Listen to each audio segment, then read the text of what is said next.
My wife files for divorce because her friends like being with rich men and she wants to try that life. But now that she seeks to return, I tell her that with the children, we don't need her about 7 months ago.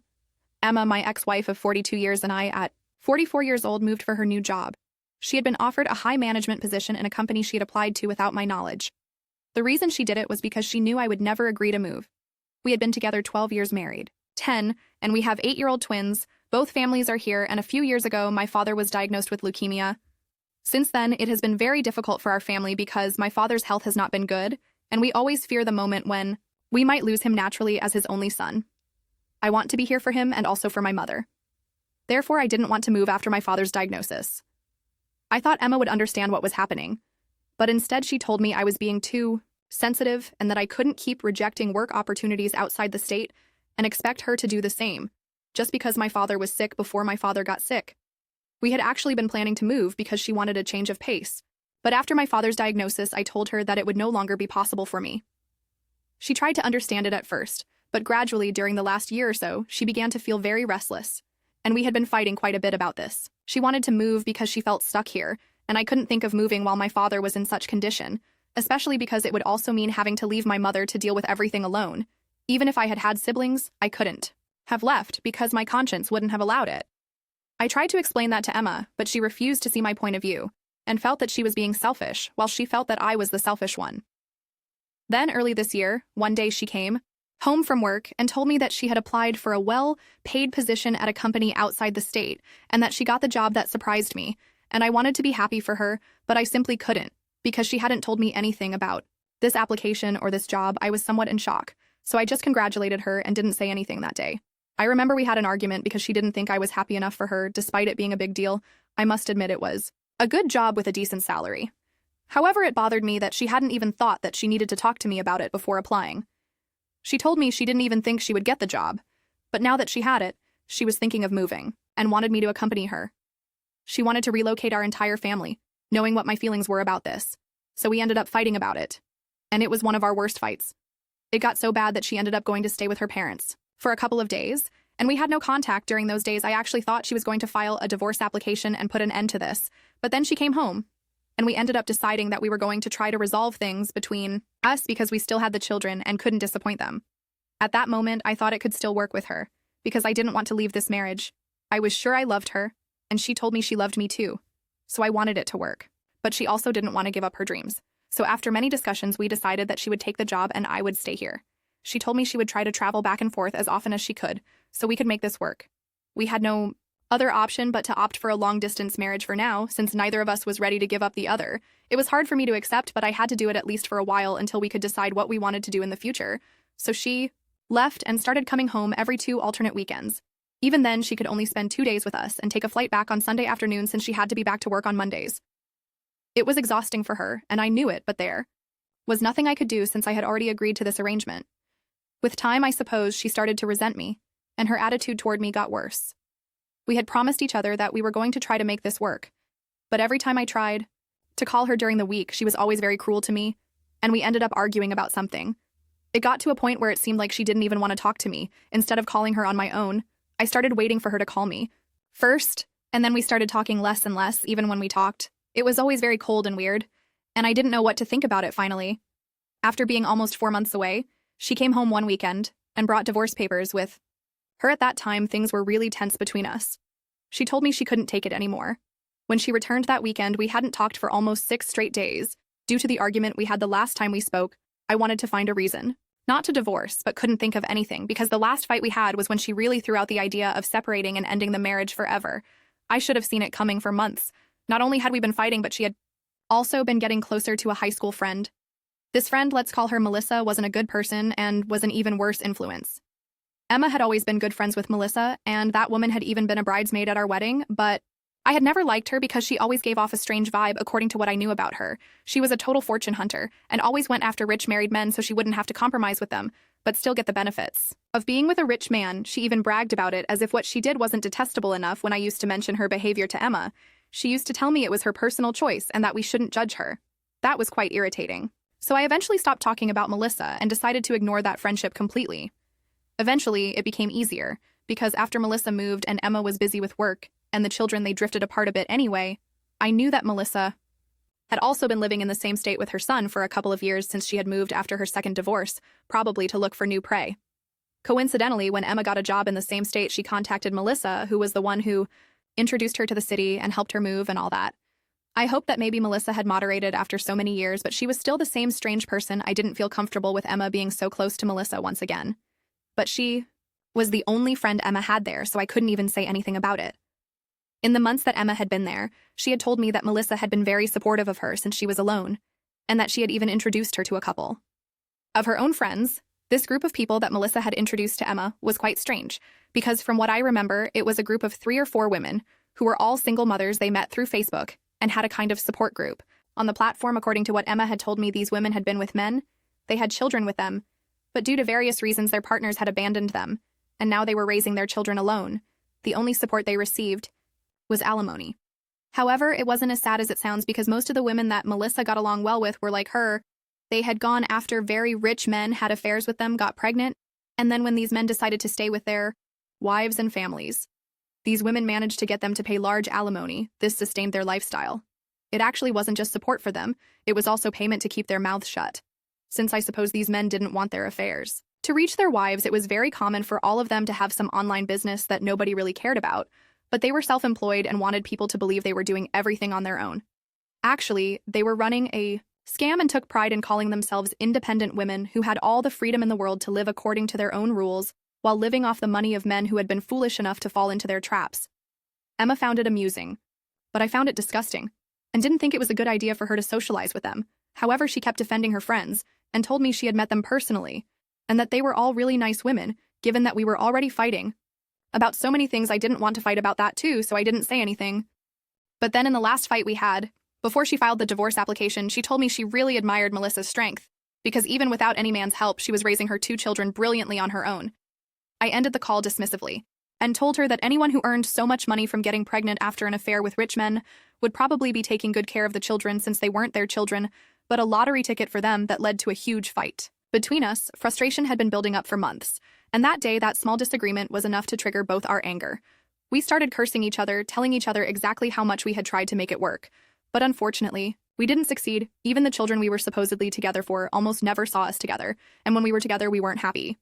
So instead of letting them grow up in a toxic environment, we decided to divorce. The divorce process was relatively simple, since there's no waiting period in our state, and we only had to divide our joint assets, which was quite straightforward. I kept the house and the children since she didn't want to take them at this time, and said that for now, we could continue with the arrangement of her coming back here every week to see them. We had been sharing the cost of raising them anyway, so we continued doing it. Once they were a bit older, we would let them decide what they wanted to do. It wasn't convenient for either of us, but we didn't want to fight for custody since we believed our children deserved both of us in their lives. As for the house, we had a verbal agreement that we would put it up for sale in a few years, and when it sold, we would divide the money. The divorce was finalized about a month ago, and I didn't think she would want to talk to me after that, because even while we were in the divorce process, we barely had anything to talk about outside of meetings with our lawyers. Now that everything had been finalized, I was trying to cope with the situation, although it actually seemed like nothing had changed since we were still following the same routine. Life was definitely going to be quite different for me. Now that I was no longer married to Emma, my children were also very confused about what was happening. So I had to explain to them that their mother and I were no longer together. Although nothing had changed exactly last night, she decided to call me again, so we could resolve things between us and give the relationship another chance. Apparently, she had made a big mistake and wanted to reverse the divorce. I could tell she had been crying and was quite hysterical on the call. She began to rant about how she had inadvertently idealized the lifestyle that Melissa and her friends led. Because of that group, she hadn't mentioned it to me before, because she knew how I felt about Melissa. But after the last fight we had, she had talked to her group of friends, and they told her to go for the divorce. Initially, she had been skeptical, but they convinced her. Then she talked to a lawyer they had recommended, but it's been a month since then, and she has tried literally everything to move forward, like dating apps, blind dates, and going out almost every night, but has only ended up having casual encounters. This has only made her feel pathetic, because at least with me, even when we were fighting, she knew she loved me, and I loved her. Now she's really alone. And more than anything, she also misses the children. Her friends told her this would pass, but she hasn't been able to get rid of the loneliness and guilt after the divorce. Also, her company had been doing quite well when she joined, but has had several salary cuts since then. Apparently, they had exaggerated how well they were doing to get her into the company, and her current income doesn't match what she was initially offered.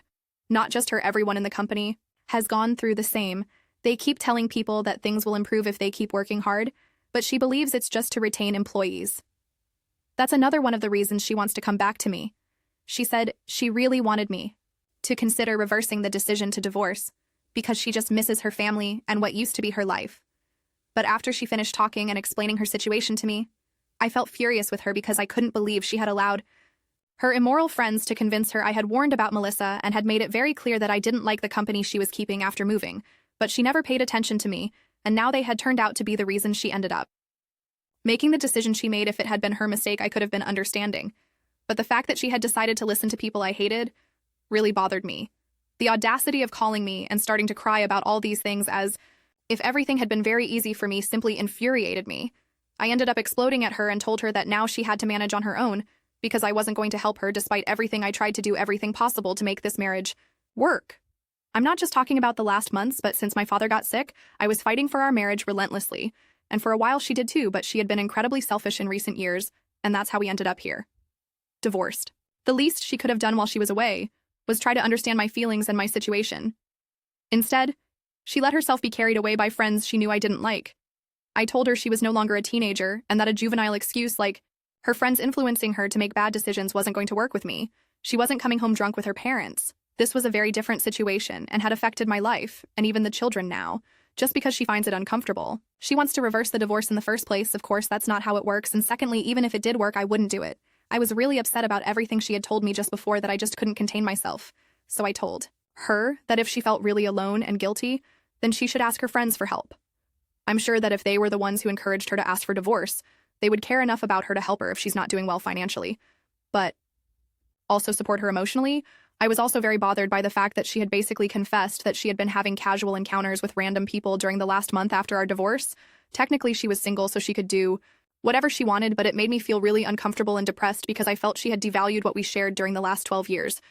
So I told her I didn't want her back in my life, especially after the things she had just told me, and that I was going to make sure the children stayed with me because I wasn't sure if she was a good influence for them. She started crying more and told me she was willing to do whatever was necessary to make things right, but I told her she had made a decision and had to live with it, and that the children and I didn't need her anymore. Then I hung up and blocked her. When I woke up this morning, I had several messages from my ex-in-laws. They were telling me I shouldn't have said the things I said because she was already really depressed and that it wasn't nice of me to kick her when she was down. They said it wasn't necessary because she was already regretting everything she had done, and it seemed like I was trying to punish her more by telling her that the children and I didn't need her. I wouldn't have cared what my ex-in-laws said, but they have been very kind to me after the divorce, so I don't know. Am I the bad guy for telling my ex-wife that I don't want her back and that the children and I don't need her anymore? Update 1. Thank you so much for all the support you have shown me in the comments. I don't know how to express it, but it really means a lot to me to know that so many people are on my side in this situation. It means even more to me that so many of you have identified with my story and have reached out to tell me that things are going to get better. It's very kind of you, and I know that things are going to improve. 4 days have passed since I posted and blocked Emma after our conversation, so she hasn't been able to contact me this weekend. She's supposed to come see the children and spend some time with them, so I don't know what's going to happen then. During the last few months since the divorce started, she just picked up the children from my house and went to her parents' house to spend the weekend with them, occasionally spending some time here with the 4 of us for some family activities. But mostly, she tried to stay away from me, and I was fine with that because it simply made things easier for me this weekend. However, is uncertain. I'm actually somewhat worried about having to see her because her parents have been very upset with me and have told me that the things I said to them were so harsh that she has ended up crying every time they have called her. Since then, I haven't responded to any of their messages because I really don't know what to tell them, but I feel a little bad. Because I know Emma is a very unemotional person, and I managed to touch her in a painful place because she has been crying so much, although she hasn't been exactly kind to me, and our circumstances haven't been the best. I still feel really sad for her, because we could have had a great life. I feel like she ruined everything herself. I did my best to make it work, but it's not like I could make the marriage work on my own without any help from her. I don't know what to say, to be honest. Update 2. Emma came, update 2, yesterday to pick up the children, and we ended up having a conversation about everything that had been said. It was evident from her appearance that she was going through a very difficult time. It showed on her face, and it was very difficult for me to be cold with her. She asked me if I would be willing to talk to her, even if it was just a little, and I ended up agreeing. Once the children were in their room, we started talking. She told me she was really sorry for everything, and not just referring to the recent months, but to recent years. It had been very hard for her to realize how selfish she had ultimately been. And she even said she didn't deserve to be with me. She explained that in recent weeks, after the divorce, every time she went on a date or met some man, all she could think about was how she wasn't sure if that was the life she wanted for herself. She felt guilty for having thrown it all away. She had idealized it, but it wasn't as great as she thought it would be. When she realized this, it was already too late, because she had already lost me while she was talking. She started crying again, and I tried to comfort her, but she told me it would only make her feel worse because it only made her realize the type of person I was and how badly she had treated me. It was bittersweet to hear her say these things about me because I really would have appreciated it when we were together. But now I'm not sure what to do with that anyway. After a while, she told me she had decided to leave her job and move back here to be closer to her family. She also wanted to spend more time with the children because she had already missed so much time with them. It wasn't worth staying away for so little money and sacrificing so much. The only request she had for me was that I not file a total custody application. As I had said I might do, I told her not to worry. I had said it in the heat of the moment, but I had no intention of actually doing it because both she and I had always taken good care of our children. I knew they missed their mother, so spending more time with her would certainly do them good, and I would support it. After we finished talking, she apologized once more and told me I was a good man. She also promised me she would try to be a better mother and a better person, and thanked me for allowing her to talk to me after everything that had happened, instead of simply closing the door in her face. That moved me a little, but I didn't say anything, and then she left with the children. So that was it. I didn't expect things to turn out like this. I thought she was going to come and fight with me. But this was nice and unexpected. She has apologized. And I'm not going to say I forgive her and that everything is in the past, but at least we're on the right track now. I don't think I can go back to her. That seems unrealistic after everything that has happened. But the least we can do is try to raise our children in the best way possible and make it as peaceful for them. And of course, it will also be better for us now. Let's see what the future holds for us. Update 3. Update 3. Well, it's been 4 months since my divorce, and after my last update, Emma has kept her word in a few weeks. She left her job and moved back here since then. Our children have been dividing their time between the two of us. They spend half the week at my house and the other half with their mother, and so far it has been quite convenient for them. Emma was initially with her parents but found an apartment a few blocks away.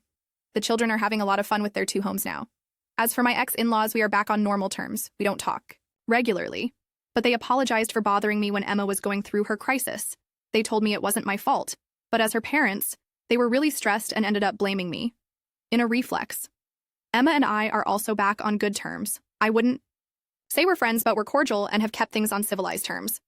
I'm also moving forward little by little and trying to process everything that has happened so far. It's going well, and I'm hopeful it will continue improving. Update 4. It's been update 4, almost 7 months since my divorce, and I wanted to share a significant update. A couple of months ago, I met someone and we have started dating. She's a single mother, and her children have similar ages to mine, which I think can be quite good. It has been good to date someone again, and I feel good in this relationship. My children, for their part, I think will be incredibly understanding. They have often told me it would be okay if I started dating someone that I didn't have to stay alone. Because of that, I have been thinking seriously about introducing them to my new girlfriend, since I think they will handle it well, and it will be a positive transition for everyone.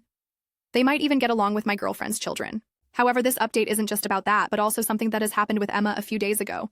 When Emma came to pick up the children, she asked me to sit down in the living room while the children were upstairs finishing preparing their things. To my surprise, Emma told me that a lot of time had passed since our divorce, and that now that we get along well, she would like us to have a date to see how things go. She explained that since she came back to the city, she hadn't dated anyone, and also hasn't been in contact with Melissa or her other friends. For her, it would be an opportunity to see how she feels. And if we could rekindle what we had, it was a bit uncomfortable because of what I had told at the beginning. And I didn't know how to tell her, but finally I told her I had already met someone and that I was even thinking of introducing her to our children. Although we are both in a better place and get along well, I don't think it's a good idea to try a relationship. Again, Emma took it calmly and thanked me for being honest with her, although I knew she felt a little hurt by all this, but what is that? Even if I hadn't met someone, I still maintain that giving the relationship a chance is a bad idea. Update 5. I wanted to give you a small update on how things are going first regarding my father, since many have been asking. He continues. Update 5, fighting with his health problems. But I'm relieved to say he's improving little by little. It has been a long and complicated process. But he is a fighter, and his improvement has given us all a little hope. Regarding my personal life, recently, I introduced my children to my new girlfriend. I was a bit nervous at first, but I'm very happy to say they received her quite well. They seem to get along well with her, and that has been a great relief for me. Knowing that my children are comfortable and happy with this new dynamic gives me a lot of peace of mind. Also, recently I had the opportunity to meet my girlfriend's children. We decided to have a barbecue at my house so everyone could spend time together in a relaxed environment. It was an incredible day. The children got along very well with each other, playing and laughing as if they had known each other forever. I'm very happy with how things are progressing both in my personal life and in my father's health. I very much appreciate everyone's support and good wishes.